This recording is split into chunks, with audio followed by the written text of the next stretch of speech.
I stood in the corner of our backyard, watching my parents fawn over Lisa at her Harvard graduation party.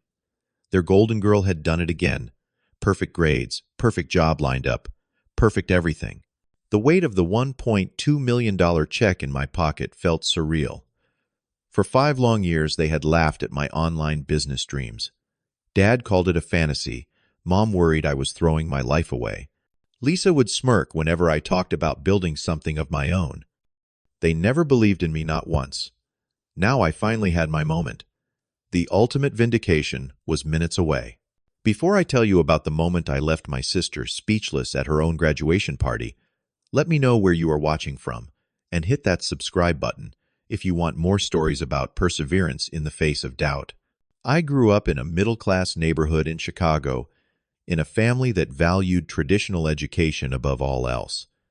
My father, Thomas, worked as a university professor in economics, and my mother, Sophia, was a respected pediatrician at the local hospital. From an early age, I lived in the shadow of my younger sister, Lisa. Despite being 3 years younger, she seemed to effortlessly excel at everything she touched. Perfect grades, music competitions, debate team championships, you name it, Lisa conquered it. Our parents never tried to hide their favoritism. While they attended every single one of Lisa's recitals and competitions, my science fairs and basketball games often went without family support. I was not a bad student by any means.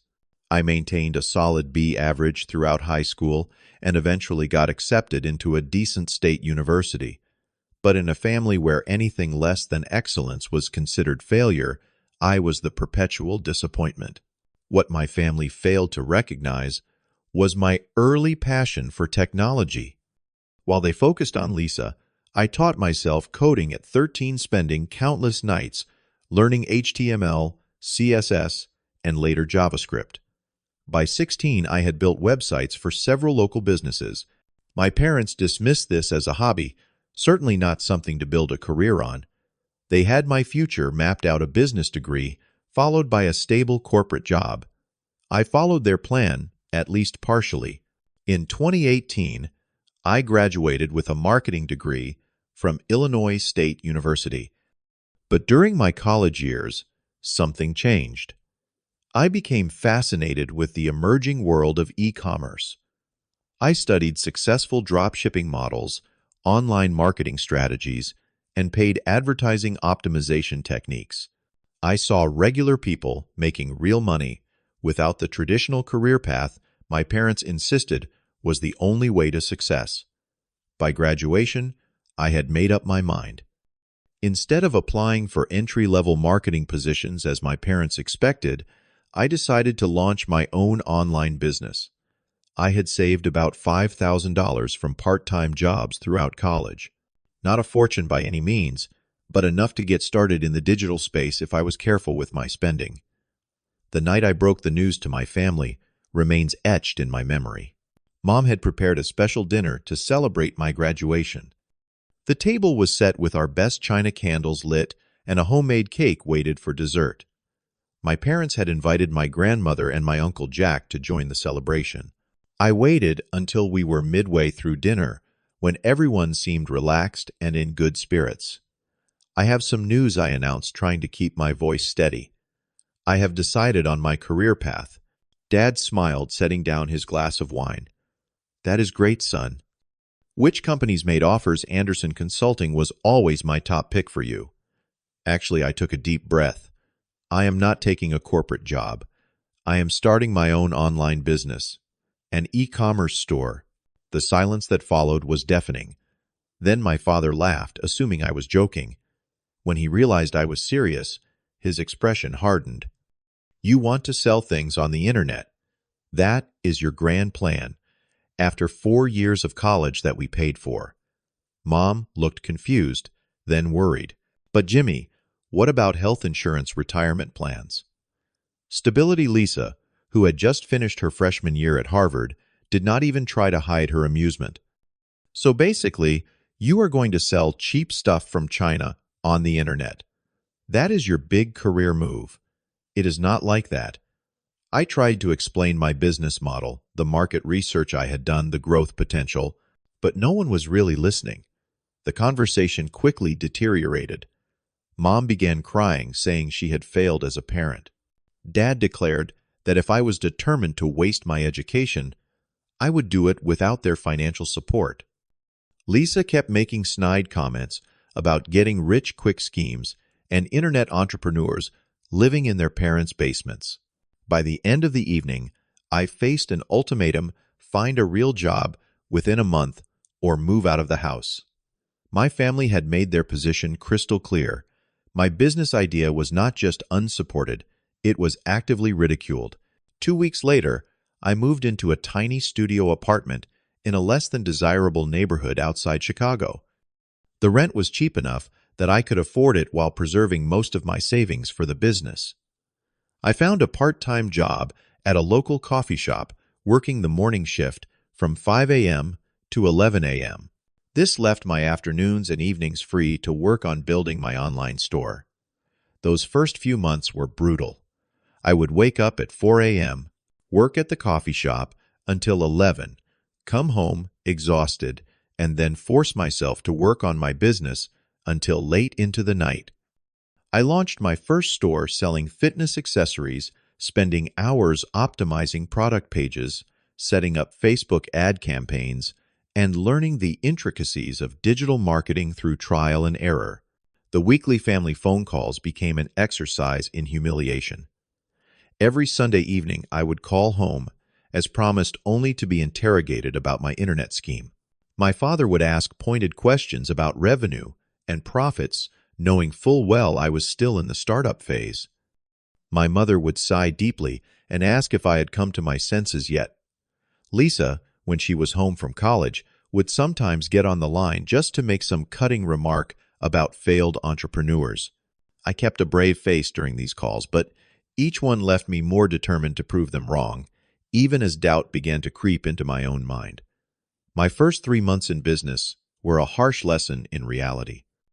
Despite my marketing education and research, my fitness accessories store was struggling. The Facebook ads I had so carefully crafted were costing more per click than I had budgeted for. My conversion rate hovered around 1%, far below the 3 to 5% I needed to be profitable. By the end of September 2018, my financial situation looked grim. Of my initial $5,000, only $800 remained. I had accrued nearly $2,000 in credit card debt covering advertising costs and living expenses.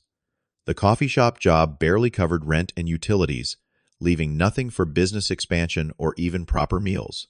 I subsisted mainly on ramen noodles and the free pastries the coffee shop would otherwise throw away at closing time. The weekly calls with my family became increasingly difficult to endure. Each conversation felt like rubbing salt in an open wound. "How many millions have you made this week, Jimmy?" my dad would ask with thinly veiled sarcasm. "The position at my friend Sarah's accounting firm is still open." Mom would mention hope, evident in her voice. "You could start next month." I deflected their questions and suggestions with vague answers and forced optimism, but privately doubts were multiplying. Maybe they were right. Maybe I had made a terrible mistake. The Thanksgiving holiday of 2018 marked the lowest point of my journey. I had promised myself I would have something positive to report by then, some small success to justify my choices. Instead, I returned home with nothing but growing debt and fading confidence. Our extended family gathered at my parents' house as they did every year. Aunts, uncles, cousins, and grandparents filled the dining room with cheerful conversation and laughter. I tried to blend into the background, helping in the kitchen, to avoid the inevitable questions about my career. The strategy worked until dinner was served. As we all settled around the long table, my Uncle Frank innocently asked, "So, Jimmy, what are you up to these days? Your mom mentioned you started a business." Before I could answer, Lisa jumped in. "Oh, Jimmy is an internet entrepreneur now," she said, making air quotes with her fingers. "He sells stuff online." The way she said it made it sound like I was running some kind of scam. I felt my face grow hot as several relatives turned to look at me with curious expressions. It is an e-commerce business, I clarified, trying to maintain my dignity. I am building a brand in the fitness space. How fascinating, my Aunt Patricia said politely. Is it going well? I opened my mouth to respond, but my father cut in. Well, he is still in the investment stage, right, son? Not quite profitable yet. The way he emphasized investment stage made it clear he did not consider it a real business at all. These things take time, I said weakly. Meanwhile, my mother interjected, eager to change the subject. Lisa just got accepted into an incredible summer internship program at Goldman Sachs. Only 5 students from the entire country were selected. The table erupted in congratulations for Lisa, who beamed with pride as she detailed the application process and what the internship would entail. I sat silently, pushing food around my plate, feeling increasingly invisible. Then came the comment that broke me. As the conversation about Lisa's bright future continued, my father placed his hand on her shoulder and said loud enough for everyone to hear, "At least we have one child who makes sensible choices." The table fell awkwardly silent. A few relatives glanced at me with pity. I excused myself, claiming I needed to use the restroom, and fled the dining room. In the privacy of the bathroom, I locked the door and let hot tears of humiliation stream down my face. I stared at my reflection in the mirror, a 23-year-old failure, exactly as they had predicted. For the first time, I seriously considered giving up. Early 2019 brought no relief to my struggling venture. January sales were even worse than December, and February followed the same downward trend. My credit card debt had ballooned to nearly $4,000. Then came the final blow, a notice from my landlord stating that due to late payments, my lease would not be renewed. I had 30 days to vacate the apartment. With nowhere else to go and pride preventing me from crawling back to my parents, I called my college friend Paul, who generously offered his couch until I could figure things out. I moved my meager belongings into his cramped apartment, feeling like the embodiment of the stereotype my family had predicted I would become. The pressure became almost unbearable. Debt collectors called daily. My parents, having heard about my housing situation through a mutual acquaintance, called with what they considered a reasonable proposal. Jimmy, my father, said, his voice uncharacteristically gentle, "This has gone on long enough. You have tried your business idea, and it has not worked out. That is nothing to be ashamed of. Many businesses fail. Come home, and I will help you find a proper job with my connections. You can stay with us until you get back on your feet." His offer, though practical, felt like the final confirmation of my failure. Accepting would mean admitting they had been right all along. My pride could not bear it. "I will think about it," I said, knowing in my heart I would rather sleep on couches for years than give them the satisfaction. One rainy night in March 2019, sitting alone in a 24-hour diner while Paul hosted a date at their apartment, I reached my breaking point.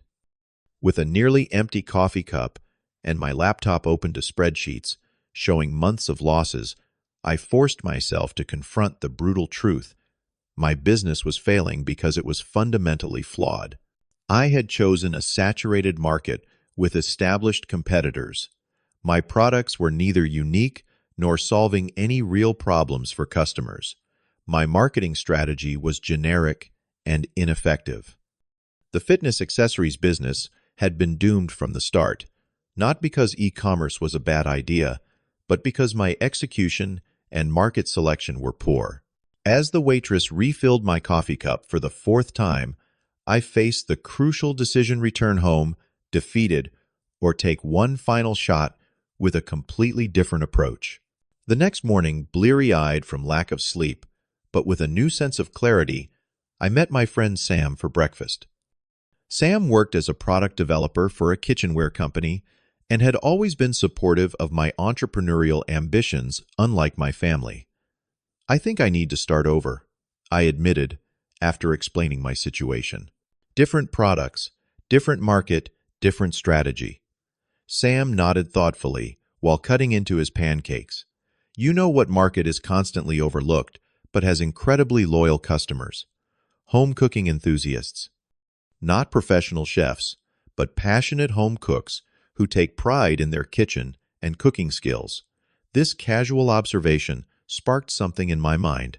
I spent the next 2 weeks researching the home cooking market, reading hundreds of product reviews, and analyzing customer complaints about existing kitchen gadgets. A pattern emerged. There was a gap in the market for innovative multifunctional kitchen tools that combined quality with thoughtful design. The problem was starting over, required capital which I no longer had. With tremendous humility, I approached Paul, who had already done so much by providing a place to stay. I know this sounds crazy after watching me fail once, but I believe I have found a viable market. Would you consider lending me $2,000 as a business investment? I will draw up a formal agreement, and if things work out, you will get your money back with 20% interest. To my surprise and eternal gratitude, Paul agreed. Your problem was not lack of work ethic or intelligence, he said. You just picked the wrong horse to bet on. I believe in you, even if your family does not.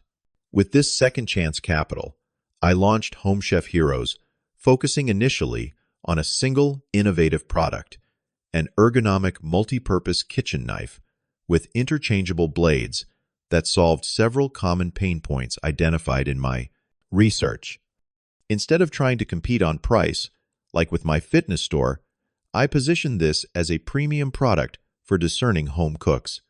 I completely reinvented my marketing approach. Rather than generic ads, I created detailed videos demonstrating the product in action, solving real problems home cooks encountered.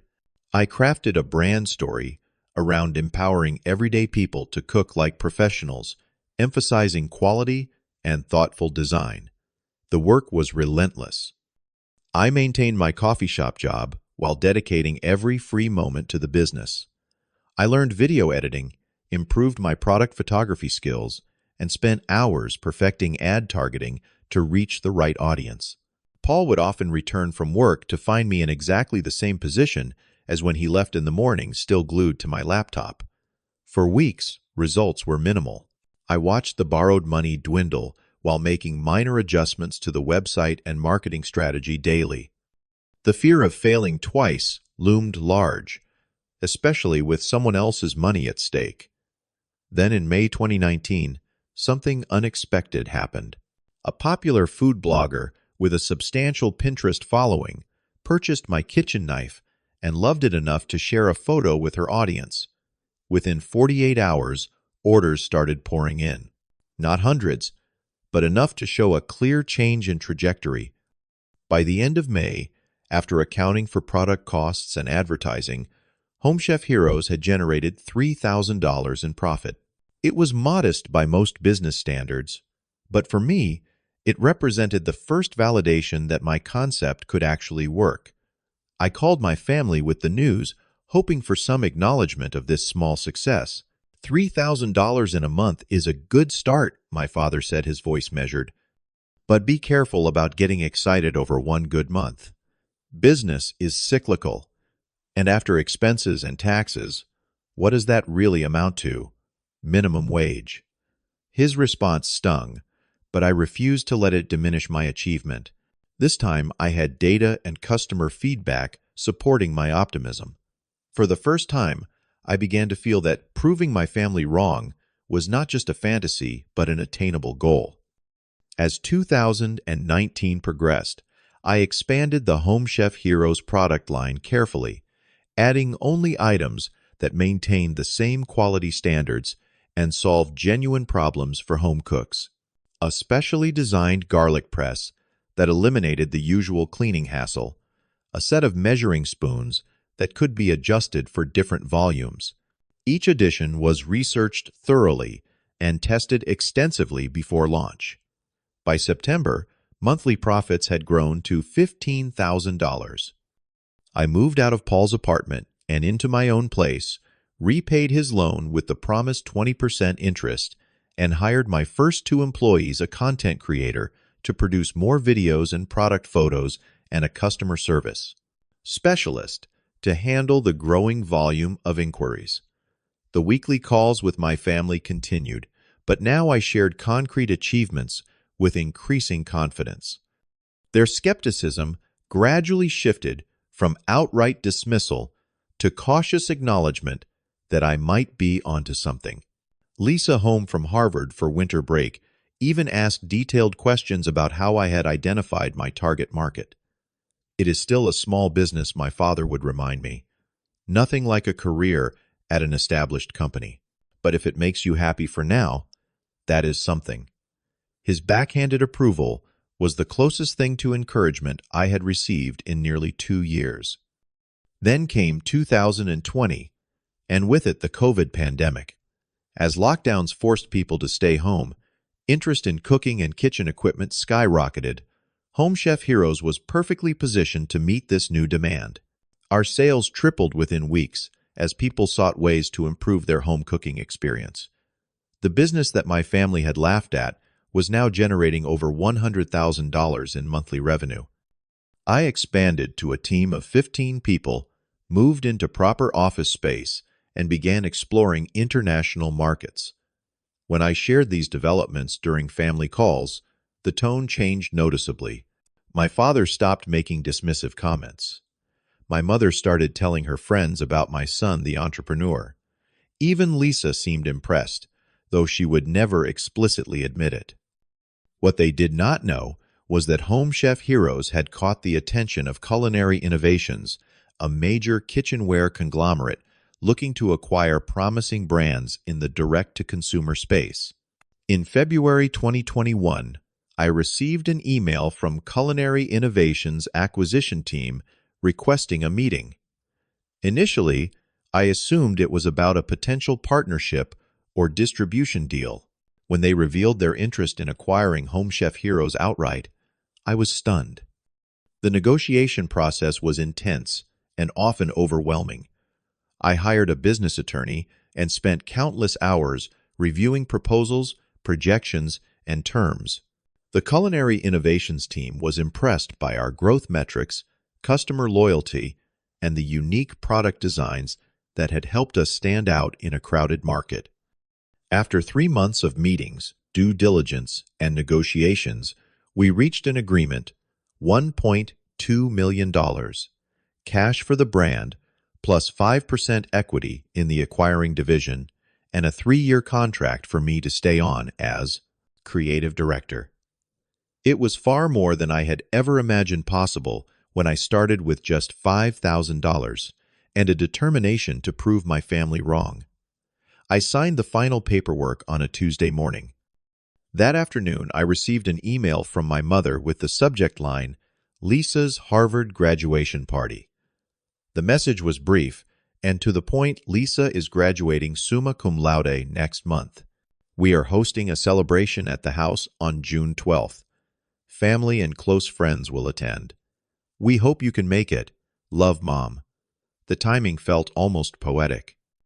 After nearly 3 years of doubt, dismissal, and disappointment, I would return home not as the family failure, but as a successful entrepreneur who had just sold his company for over $1 million. I briefly considered telling my family about the acquisition before the party, but decided against it. Some petty part of me wanted to see their reactions in person, to witness the moment they realized how wrong they had been. The day of Lisa's graduation party arrived. I drove to my parents' house in the used Honda Civic I had purchased a year earlier. Despite my business success, I had maintained relatively modest spending habits, focusing on reinvesting in the company rather than flashy personal purchases. The check from the acquisition was still freshly deposited in my bank account, and I had yet to decide how to use my newfound wealth. Walking into the backyard where the party was being held felt like stepping into a parallel universe. Everything looked exactly as I remembered: the same patio furniture, the same grill where my father prepared his famous steaks, the same flower beds my mother tended so meticulously. Yet I was fundamentally different from the dejected young man who had left this house 3 years ago. My parents greeted me with polite but distant hugs. They introduced me to Lisa's professors and friends as our son Jimmy, with no mention of what I did for a living. Meanwhile, Lisa was presented as our daughter, the Harvard graduate, starting at Goldman Sachs next month. Throughout the afternoon, I mingled with guests, answering vague questions about what I had been up to, with equally vague responses. I watched as my parents beamed with pride every time someone congratulated them on Lisa's accomplishments. Their golden child had followed the prescribed path to success, validating their worldview and parenting decisions. The defining moment came during dinner when my father stood to make a toast. He spoke at length about Lisa's achievements, her dedication to academic excellence, and how she represented the family's values of hard work and intelligent career choices. To Lisa, he concluded raising his glass, who has shown us all the rewards that come from following the right path. Glasses clinked around the table. When the noise subsided, my mother turned to me with what seemed like an afterthought. "Jimmy, would you like to say something about your sister?" All eyes turned to me, including Lisa's, who wore the same slightly condescending smile I had grown accustomed to over the years. "Actually," I said, standing slowly, "I would. Lisa, congratulations on your graduation and new job.